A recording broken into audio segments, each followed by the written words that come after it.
Hi and welcome to The Winning Factor.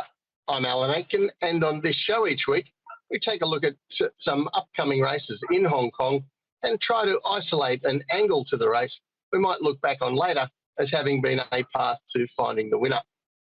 Well, a rare Sunday at Happy Valley this weekend, and that gives me an opportunity, as our October meeting at Happy Valley did, to drop a few Happy Valley statistics on you might find useful during the rest of the season when they're all night meetings. Now, in October, I showed you some statistics dealing with the performance of jockeys at Happy Valley, and it showed that when you're having a bet, well, Zach Purton is far and away the most profitable jockey to follow. Well, this time we're going to do the same thing, but we're going to look at trainers, and I'm going to show you a table now. This is since September 2011, and these are the top 10 trainers ranked here by their performance versus the market. And of course, Casper Founds, the king of the valley, is usually the trainer with the most wins there each season. He also has the highest strike rate. However, you see here, there are a couple of others in front of him when it comes to profitability versus market expectations. And Danny Shum and Francis Loy certainly worth more than a second thought if you're having a bet at Happy Valley. Once again, John Size isn't in the top 10 here. He, in fact, has the second highest strike rate at Happy Valley. But, as usual, very high expectations on his runners, and the performances, well, they fall a little short of those high expectations, and he's not as profitable as other trainers to follow. Well, back to our form guide peak, and race 3 is the first that we're going to look at on Sunday, and our winning factor here, the draw. And for this class 4 over 1650 metres, there will be some fans of the very genuine old galloper Everlaugh still winning races at 8 years old.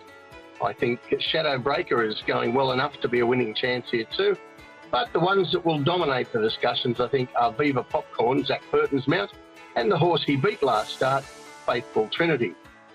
And as I said, they clashed in a very similar race on January 19. That's the replay that we're going to have a look at now. This is race number 348, gate 11 in the red, white and blue. Matthew Chadwick has Faithful Trinity out quickly. And in red and dark blue from gate 5, Joe Moreira, well, he doesn't have the same early pace to work with the Viva Popcorn, but he makes a key move early to get to the rail. Now, it's a very slow early section, as you see on the heat map. In fact, about 8 lengths slower than average, and Chadwick gets no resistance as he leads, and then gets through another very slow sectional time for the second 400 metres of the race. While Viva Popcorn, he's 4 or 5 lengths away, 4 back on the rail, and you'd have to say at this stage, not a lot in his favour. But there's a key moment at the 900 metres when another runner moves too wide and Moreira can slip 1 pair closer without doing anything to earn it. Then the pace is a little better, but still not strong from the 800 to 400 metres before Chadwick goes full throttle on the leader and he's away. He runs his last 400 metres 6 lengths faster than average, but Viva Popcorn continues up the rail, knuckles down, and is able to get Faithful Trinity in the final strides. Well, that was more excitement than you probably wanted with the Viva Popcorn if you were on at the short odds, but he got the job done. And when they line up for this race on Sunday, they have a complete reversal of their barriers. Viva Popcorn going from gate 5 to gate 11, while Faithful Trinity goes from gate 11 to gate 5, and he gets a 9-pound weight turnaround on Viva Popcorn for that defeat. So that certainly has the weights and measures people looking at Faithful Trinity as the one to beat, I guess, but there is more to racing than weights and measures, and I think we see it here with the draw when we take a look at Sunday's map. Faithful Trinity, once again, likely leads at a slow pace if he can head off Royal Agility early, and he should be able to do that. While Viva Popcorn, we saw in that video, he doesn't really have much in the way of tactical speed. He'll be even further from the lead early as he goes back from the wide draw this time. But where I think that the draw is actually going to work for him is that he'll be on the outside of horses this time. Now, in their clash on January 19, I think Moreira would have loved to have launched his bid for the race much earlier, but he had to wait for clear room and the leader was already away. Zach Purton is the tactical master of Happy Valley, and I think this draw allows him to position Viva Popcorn on the outside of horses at the rear early, with the option to take off around the field in the back straight if the pace is as slow again as it was in that race. So I think that shifts the pressure from Zach Purton over onto the claimer Alfie Chan on the leader. He has to get it absolutely right. If he goes too fast, he's going to bring those back markers into the race on their own terms. And if he goes too slow, well, that's when we might see the master tactician Zach Purton at work and gobbling him up before he gets a chance to fully sprint. So the tip in race 3, Viva Popcorn. His winning factor, the draw. An outside draw, well, it's not always a disadvantage. And I think that the outside draw this time gives Viva Popcorn a few more tactical options than he had in beating Faithful Trinity last time. The other race I want to take a look at is race 7 on the card. This time, our winning factor, the map. And this is a handy class 3. There'll be fans for Star Bright, who's going better than his form suggests on paper. Harmony and Home, who finally gets a better barrier draw. Stoicism, who has switched stables. He's now with Richard Gibson. And the two main players, I think, John Size trained Toronado Phantom and Frankie Law trained Smart Idea. And it's those last two that I really want to concentrate on here. And Toronado Phantom from the John Size yard, he was a huge win in Class 4 a couple of starts ago. And he was pretty good again, making the step up to Class 3 last start. And that's the replay that we're going to take a look at. In pale blue and pink colours, he's from Gate 9, he's the grey. And he drifts back early to settle 4th last on the rail here, following the eventual winner.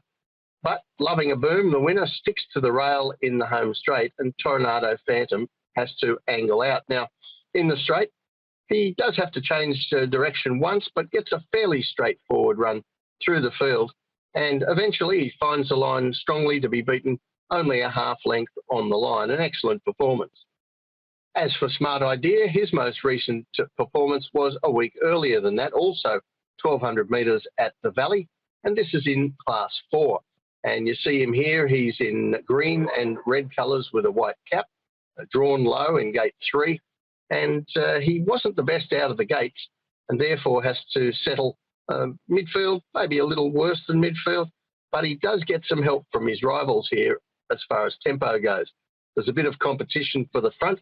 A standard first 400 metres is followed by a much sharper middle 400 metres, and that sets the race up to help the horse running on in the straight. Now, when they turn for home, Harry Bentley has a lap full of horse on this 3-year-old, but his biggest problem is where to go. He could go out, he could go in, but he elects to go in. Smart Idea picks up quickly and dashes away before holding the late closers from the back. No fancy margins there, but Smart Idea got the job done, and now he goes up in grade, gets the big weight drop, but I also think that it's the map that really helps him out in winning this race. We'll take a look at the way this sets up, and we have a designated leader here in Flying Bonus who probably won't be under any real pressure to go very fast either, with Stoicism and Super Dobbin probably nearest to him in the run, but no other real pace horses engaged. Now, we did see Smart Idea begin slowly last start, get back probably a little further than I expect on Sunday. He isn't always slow away, but even if he does begin like that again, I think he'll be the one getting the shortcuts from Gate 1 in a race without a lot of pressure, while his main threat, Toronado Phantom, once again, he's out there in Gate 9, and we saw in that replay, he doesn't really have a lot of tactical pace, and that probably means giving up a big start again. So the tip in race 7, Smart Idea. His winning factor, the map. He's a reasonably progressive young horse making his way up the ladder. He gets a weight drop coming up in class here, but I think it's really that map that is going to help Smart Idea out. He gets all the breaks. His main rival looks to have all sorts of trouble on the map, and that's going to be the difference.